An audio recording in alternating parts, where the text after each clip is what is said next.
featuring the biggest names and the best stories in sports. This is an E60 Profile.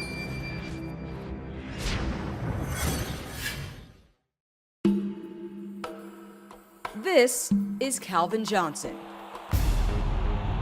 First and 10 now from their own 43. Looking deep, throws deep, middle, wants Calvin. Calvin, end zone, got it. Calvin at the 5, spinning, diving, end zone, touchdown, Detroit Lions. For 9 seasons, the 30-year-old Detroit Lion transformed into the most dominant wide receiver in the NFL. Calvin, did he catch it? Oh, baby, he did it again. He's a phenomenal combination of a player that I don't think any defensive back wants to see. At 6'5", 236 pounds, the high-flying Johnson was so explosive, a teammate nicknamed him Megatron, after the massive villainous robot from the Transformers movies. But once the games ended, Megatron transformed back to simply Calvin, a kid from the heart of Georgia. Tell me what the perception is of a wide receiver, their personalities. Diva personality, I would have to say. I don't feel that that's me. I'm not the one to go talk about myself or showboat or anything like that. He has no rhythm, can't dance, so everyone may wonder why he doesn't do any celebrations. That's why, he doesn't have much rhythm. Calvin Johnson has no rhythm? Really? You thought he did? I just assumed. Oh, no. That's why at the end he might slam the ball, throw it against the wall, but you won't see him breaking down or anything like that, so. I have rhythm. I just don't dance, though. I figure catch the ball, take my butt back to the sideline, celebrate with my teammates. Why are you not a diva? I guess it's just part of the way I was raised. Calvin was the second of 4 children born to Dr. Erica Johnson, an educator, and Calvin Sr., a train conductor. He was raised in the suburbs of Atlanta in this house. For Calvin's parents, family, hard work, and school always came first. My mom is, the strict disciplinarian on you, and my dad is kind of laid back. But both of them have the same goal in mind. They have high expectations for us. And with my dad, it's like, I know you can do it. My mom is like, I know you will do it. For me, setting personal goals, academic goals, spiritual goals, all of those type of goals were very important. So my conversation with my children was always, what are your goals? We could not bring home anything less than a B, or my mom would threaten to take us out of sports. When she's on your case, she is on your case, and she doesn't stop it just doesn't stop until she's tired of being on your case. Is he more like a dad's guy or is he's a mama's boy? Yeah, he's a mama's. I say, he's not told him. Yeah, but he's a mama's boy. You don't want to disappoint your mama. For the main fact, she's going to get on that behind. So more than a mama's boy, you're kind of afraid of her. You can say that a little bit. Yeah. My mom used to tell me, I brought you in this world and I'll take you out. And I believed it. From an early age, Calvin's mother exposed him to a wide array of activities. He played trombone in the school band, showed an affinity for art and drawing, and consistently made the school honor roll. What did you think was the future for him? I saw him as being probably a dentist, because sometimes he would talk about being a dentist.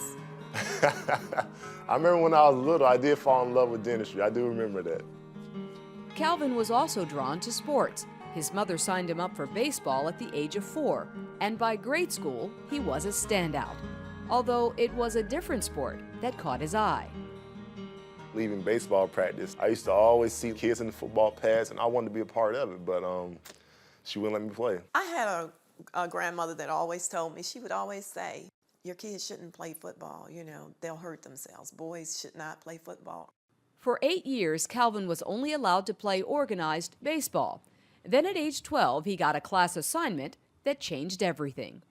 They asked him to write a little biography about himself and tell them about his life and how he saw himself many years from now. And it is amazing because he drew himself as a football player and he talked about how he was going to be a football player. Mm-hmm. So you let him play football? Yes. What were you like as a 7th grade football player? I was average height. I played running back and cornerback. I don't think I ever scored a touchdown in running back, but You were running back and you never scored? I was running. I didn't start. That's the thing. I didn't start. It was junior Were you a varsity. scrub? You could say I was a scrub at the time. How did you think you would do?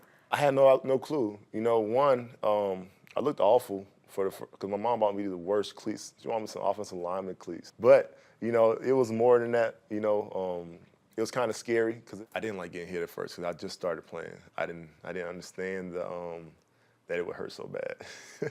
You didn't realize it was a contact sport? I knew it was a contact sport, but I just wasn't ready for that. Then after graduating middle school in the summer of 1999, Calvin says he grew 4 inches to 6'3". His high school coaches decided to make him a full-time wide receiver. When I hit my growth spurt, got here to high school, they moved me over to receiver. But I hit my growth spurt so fast, I don't think I was used to my body. So I was like dropping balls left and right. They call me Butterfingers. It was all bad. That was really your nickname? Oh, they call me Butterfingers. I hate it. I wouldn't be in the school building, and somebody would drop the line on me, Butterfingers. I was like, dang. You know, I couldn't stand it, but like I say, it was just motivation for me. He got so much stronger, and that's the thing I admired about him so much is he was as hard working in the weight room as anybody we had. And he bought in that this is going to make me better. And it did. Calvin became an instant sensation on the gridiron as a wide receiver, but he was also excelling on the baseball field. By his senior year of high school, recruiters and scouts attended his games regularly. His parents say one major league franchise offered Calvin $1 million to join their minor league team. The hang-up was most of them wanted him to forego college, and that was incomprehensible. He had to go to school. He needed to develop more socially, and he needed to get a degree. Because at the end, he may have made it, and he may not have made it, but he needed that degree. The decision he made was to stay in school, where on the football field he was named first-team All-State as a high school senior. The biggest college football programs in the country came calling. He turned down Oklahoma. He turned down Southern Cal. He turned down Notre Dame, Michigan, Texas.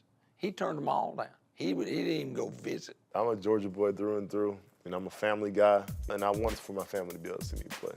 And so in 2004, Calvin accepted a scholarship to play college football, just 30 minutes away from his parents' home at Georgia Tech in downtown Atlanta. I was just going to Georgia Tech to be an engineer and to play football as well. Professional football wasn't on the radar at the time.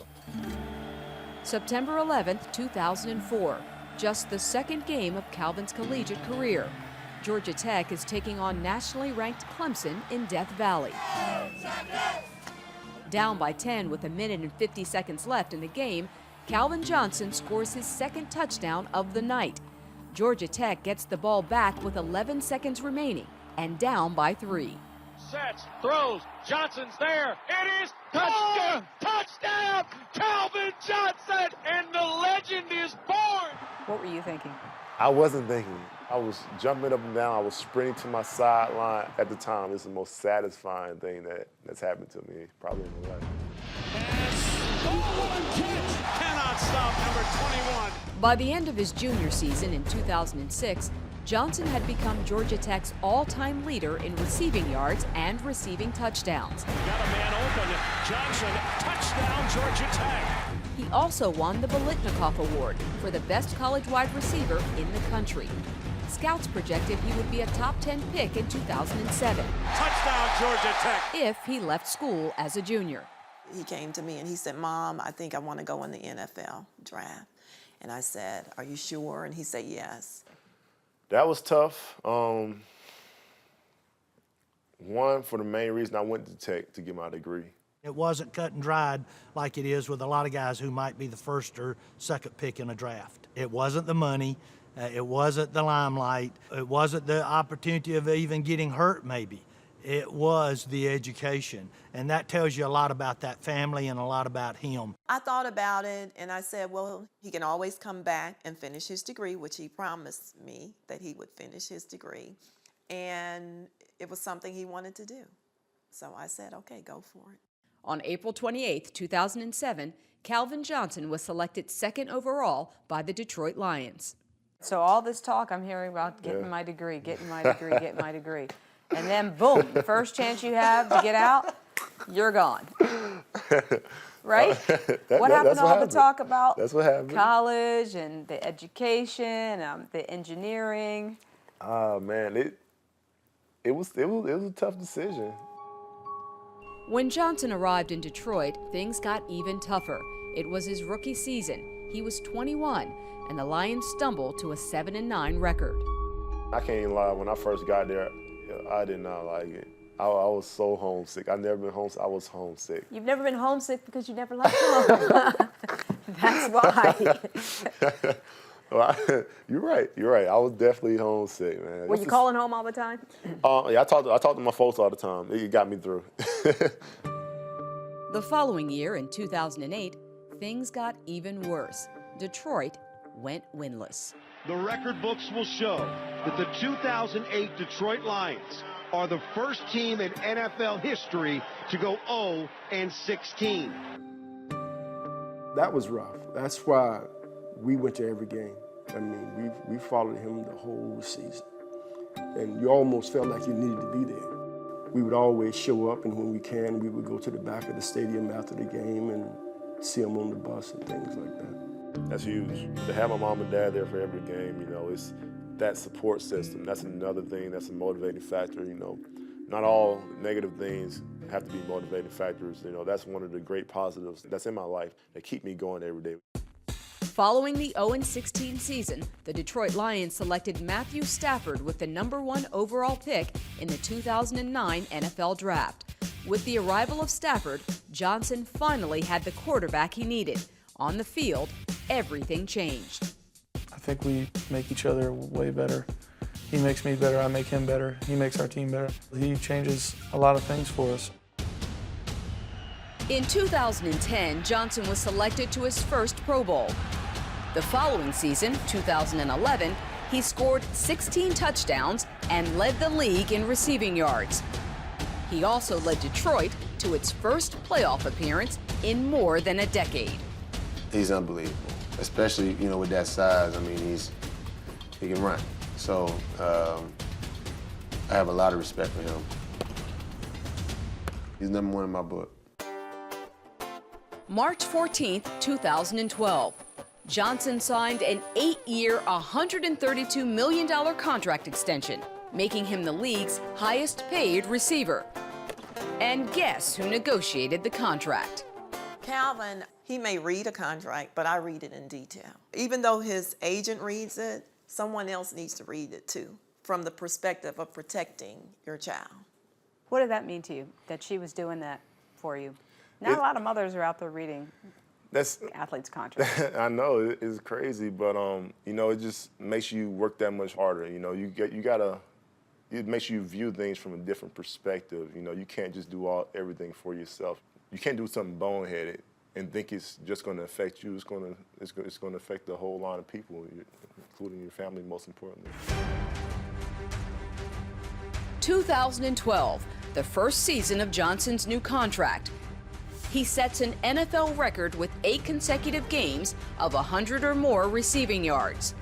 Pumps, looks, end zone, wants Calvin, got him, touchdown, Detroit Lions! December 22nd, 2012.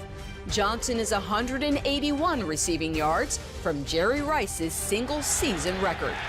Here goes Calvin Johnson. Megatron past midfield. You never go into the game like, oh, yeah, I'm going to get 200 this game. 4 yards away is Johnson. Stafford throws. There it is. Megatron into the record books. After the play, I saw everybody waving me over to the sideline. I was able to go to the sideline, you know, hand the ball off to my dad, took a quick picture, you know, and then he told me to get back in the game. And so this is Calvin Johnson. And this is Calvin Johnson. No matter the transformation, he will always be the kid from Georgia. It's why this high-flying receiver can remain so grounded. What do you think Calvin Johnson's legacy is going to be in this league? Definitely want to go down as one of the best, you know, to play this game at receiver, not just because of my numbers, but for the effort that I put in. Good attitude, good effort.